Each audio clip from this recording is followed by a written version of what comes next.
Subscribe to our channel by clicking the subscribe button. Click the bell button and enjoy the latest uploads from our channel. علی بھائی یہ بتائیں قصر نماز میں مسافت جو میل میں تعین کی جاتی ہے وہ اتنی مختلف ہے فقہ میں کہ کچھ نہیں سمجھ میں آتا. دیکھیں صحیح بخاری میں 48 میل آیا ہے. اب 48 میل ہے عربک میل, وہ نوٹیکل مائل 1.8 کلومیٹر کا بنتا ہے, یا راؤنڈ آف کر لیں 2 کلومیٹر کا. صحیح مسلم میں 9 میل بھی آیا ہے, اس کو بھی راؤنڈ آف کر کے موٹا موٹا آپ 20 کلومیٹر بنا لیں. ٹھیک ہے, تو 20 کلومیٹر آج کل تو آپ کو بڑا تھوڑا لگتا ہے, لیکن اگر آپ کو یہ اونٹ پہ 20 کلومیٹر طے کرنا پڑے نا, لگ پتا جائے گا, پتہ نہیں خالی لگے گا, لگ پتا جائے گا کہ یہ سفر ہوتا ہے کہ نہیں. اس میں اجتہاد کی ضرورت ہے. جی اجتہاد کی ضرورت کیا ہے, آپ تو لوگوں نے مان لیا ہوا یار.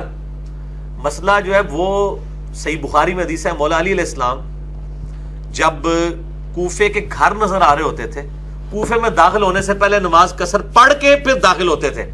سر کوفے میں داخل ہونے سے پہلے وہ یہ نہیں کہتے تھے کہ میں ان کا گھر پہنچ ہی گیا تھے 4 ہی پڑھا, وہ اللہ کی فیسلٹی سے فائدہ اٹھاتے تھے. امام بخاری یہ صحیح بخاری میں لے کے ہیں سیدنا علی کے بارے میں.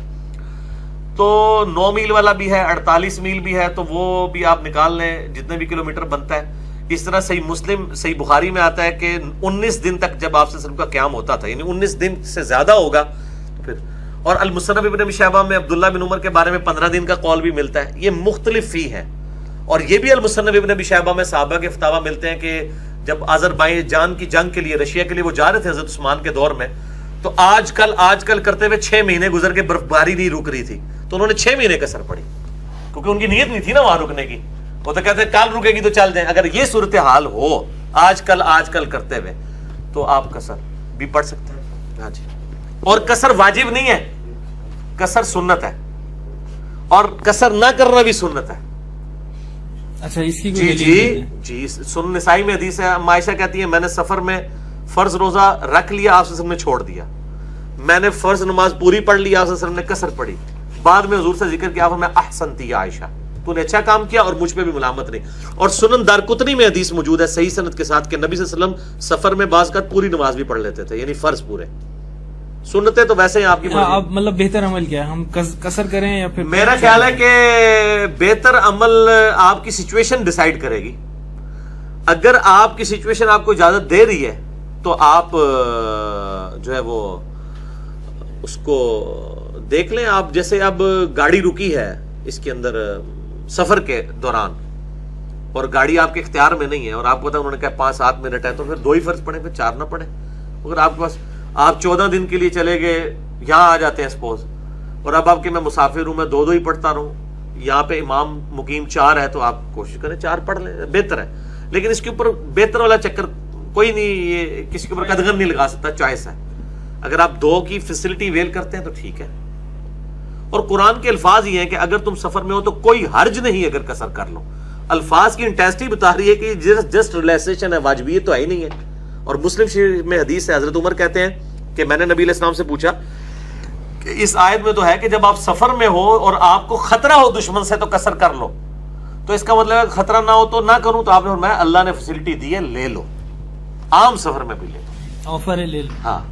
اب جو میں آپ سے کہہ رہا تھا دن کو کہ سنت بعض کا قرآن کی آیت کی تخصیص کو عموم کر دیتی ہے, عموم کو تخصیص کر دیتی ہے. قرآن کے الفاظ میں تو یہ ہے کہ جب تمہیں خوف ہو دشمن سے تو پھر قصر کرو, تو اس کو آپ پھر وائس ورسا کریں گے, خوف نہ ہو تو نہ کرو. لیکن حدیث شریف نے کیا کہا کہ یہ اللہ نے آسانی دی ہے اور اس کی ایکسٹینشن ہو گئی ہے باقی سفروں کے لیے بھی, اور امت کے اجماع نے قبول بھی کر لی. امت کے اجماع نے کیسے ایسی بات قبول کر لی جو قرآن کے خلاف ہے بظاہر؟ اس کا مطلب ہے وہ قرآن کے خلاف نہیں, قرآن کی ایکسپلینیشن ہے, یعنی اس کی مزید اسپیسیفکیشن ہو گئی ہے اس حوالے سے. اچھا ریل گاڑی میں پھر کس طریقے سے نماز پڑھی جائے؟ نماز کا وقت ہو گیا, اب ریل رک بھی نہیں. دیکھیں یہ ریل گاڑی ہے, باقیوں مسئلے اس لیے آتے ہیں کہ ہم لوگ نمازیں جمع نہیں کرتے. بخاری مسلم میں حدیث ہے, آپ صلی اللہ علیہ وآلہ وسلم سفر میں زور اثر جمع کرتے تھے, مغرب عشاء. آپ جتنا مرضی سفر کریں آپ کو ٹائم مل جائے گا. یہ نماز قضا کس طرح ہوگی بھائی؟ اتنا لمبا سفر, آپ زور اور اثر کا ٹائم سمجھ لیں 12 سوا 12 سے لے کے 6 ساڑھے 6 7 بجے تک ٹائم رہتا ہے, تو آپ کو کہیں نہ کہیں تو گاڑی روکی جائے گی اس دوران. اور مغرب عشاء کا ٹائم مغرب کا وقت سے لے کے فجر کا وقت داخل ہونے تک رہتا ہے, کہیں نہ کہیں تو یہ پریکٹیکلی جب ہم آ رہے تھے نا تو ہمارے ساتھ یہ معاملہ ہوا کہ ہم ٹکٹیں کرانے چلے گئے, ہمارا ارادہ تو وہ آپ نے خود اپنے پاؤں پہ کلاڑا مارا. زہرین کرنے کا ارادہ تھا. اب جب ہم ٹرین میں آ گئے تو ہمیں پھر اگر ہم ٹرین میں ہیں اور مجبوراً ہمیں پڑھنی تو پھر یہ ہے کہ ٹرین پہ آپ عموماً ٹرین سیدھی چلتی ہے ہمارے پاکستان میں تو, کیونکہ وہ پاکستان تو اس طرح ہے نا, تو اس میں آپ یعنی ٹرین کو ایک بار دیکھ لیں, جب وہ سیدھی پٹری پہ آ گئی ہے تو استقبال قبلہ کر لیں, اور قبلے کا تو اہتمام کرنا ہوگا فرض نماز کے لیے. باقی بخاری مسلم میں موجود ہے کہ آپ صلی اللہ علیہ وآلہ وسلم نفلی نماز کے لیے استقبال قبلہ نہیں کرتے تھے. سواری جہاں مڑتی جاتی تھی آپ صلی اللہ علیہ وسلم اس طرح نماز اشارے سے سواری پہ بیٹھ کے پڑھتے